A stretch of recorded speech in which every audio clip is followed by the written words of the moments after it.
gencarnya atau kuatnya isu ini beredar baik di sosial media maupun lewat berbagai media, tapi ternyata tingkat trust terhadap personal Pak Jokowi sebetulnya masih tinggi ya, karena orang yang percaya bahwa itu palsu itu hanya 12,2%. Bung Haji, 74,6% katanya tidak percaya. Ini berarti semua orang menganggap ini bohong begitu ya? Ya, artinya gini Mas, 74,6% ini artinya angka yang cukup telak ya dalam opini publik ya, bahwa isu ini sebetulnya gagal menjadi isu yang mainstream. Ya, karena yang percaya itu hanya 12,2%. Ya, seperti data di sini. Dan kita lihat bahwa angka 74,6% ini artinya walaupun di tengah gencarnya atau kuatnya isu ini beredar baik di sosial media maupun lewat berbagai media, tapi ternyata tingkat trust terhadap personal Pak Jokowi sebetulnya masih tinggi ya, karena orang yang percaya bahwa itu palsu itu hanya 12,2%. Oke. Kita breakdown lagi nih Bung Haji, dari survei LSI Indonesia Lingkaran Survei Indonesia. Ini berdasarkan tingkat pendidikan masyarakat atau responden yang disurvei begitu ya.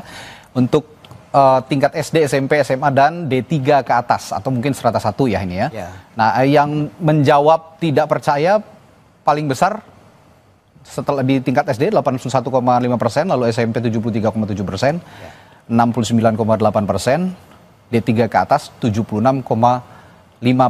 Ini berarti dari semua tingkatan pendidikan, latar belakang pendidikan, termasuk SD. SD ini kan boleh dikatakan tingkat pendidikan yang paling rendah begitu. Mereka pun tidak percaya dengan soal ini ya.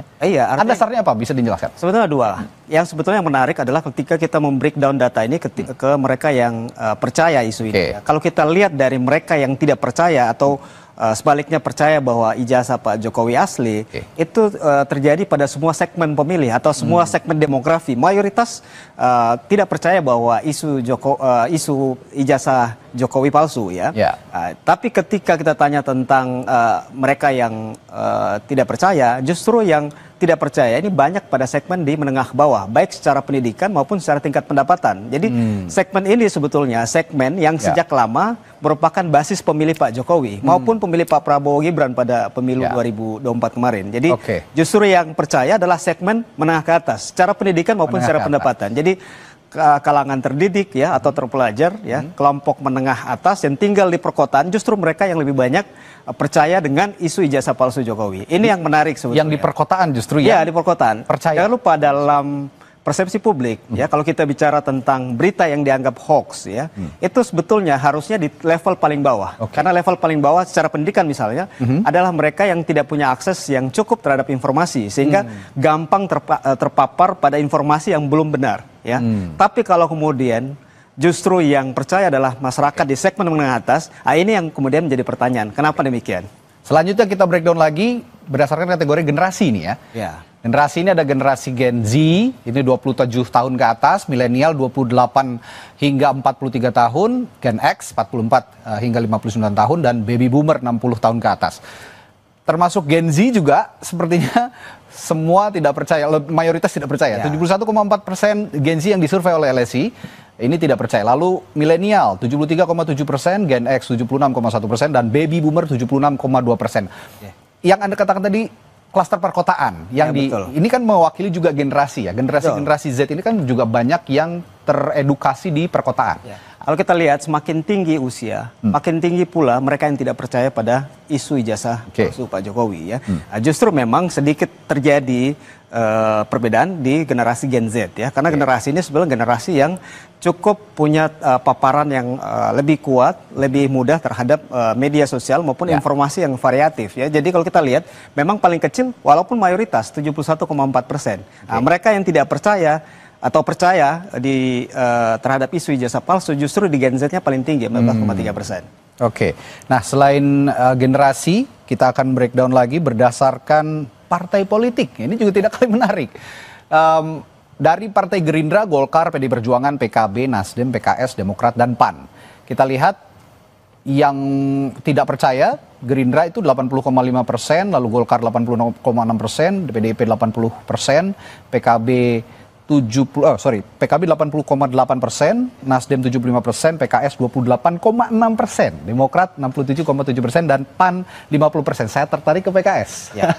Karena PKS kita tahu merupakan lawan politiknya Pak Jokowi lah ya. Boleh dikatakan ketika Pilpres lalu kan Pak Jokowi mengendorse Pak Prabowo di Pilpres, PKS lawan politiknya, dan betul saja melihat berdasarkan partai politik yang tidak percaya dari PKS ini paling kecil. Iya, kalau kita lihat ya, yang percaya ini kan paling tinggi justru di konstituen PKS yang 28,6%. Yang kedua misalnya Nasdem ya 16,7% ya.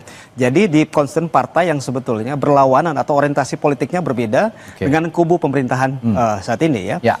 Dan justru kalau kita lihat dengan data ini menunjukkan bahwa kita harus lihat karakter pemilih PKS ya. Karena karakter pemilih PKS adalah pemilih yang mayoritas tinggal di perkotaan, terdidik ya, dan rata-rata dari sisi kelas menengah ke atas, sehingga memang ini juga paralel dengan data sebelumnya dari sisi tingkat pendidikan ya.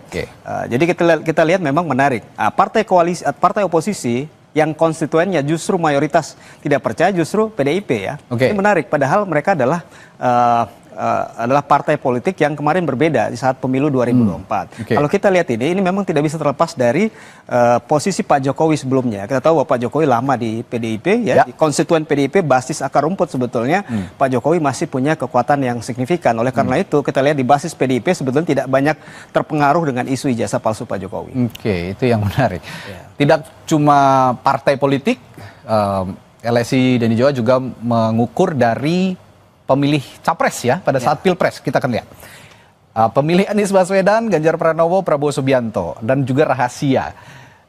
Saya bisa menebak ya sebelumnya bahwa pemilihnya Anies Baswedan sepertinya yang paling pemilih Prabowo Subianto ya paling banyak tidak percaya, tapi pemilih Anies Baswedan yang paling sedikit yang paling banyak percaya dan paling sedikit tidak percayanya.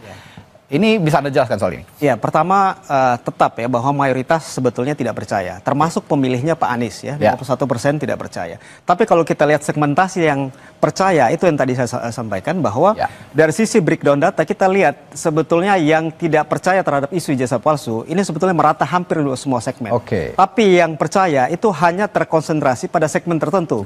Tadi terutama mereka yang terpelajar, tinggal di perkotaan, kalangan menengah ke atas, dan orientasi politiknya berbeda dengan kubu pemerintahan saat ini. Artinya mereka yang memang sejak lama kalau kita lihat, itu memang bersikap oposisi terhadap Pak Jokowi. Sehingga ketika isu ini kemudian beredar atau isu ini muncul, mereka kemudian meyakini keyakinan mereka sebelumnya, karena sebetulnya mereka adalah pemilih yang memang kritis terhadap Pak Jokowi sejak lama, yang kebetulan pada Pilpres 2024 kemarin memilih pasangan capres yang lain yang tidak di-endorse oleh Pak Jokowi.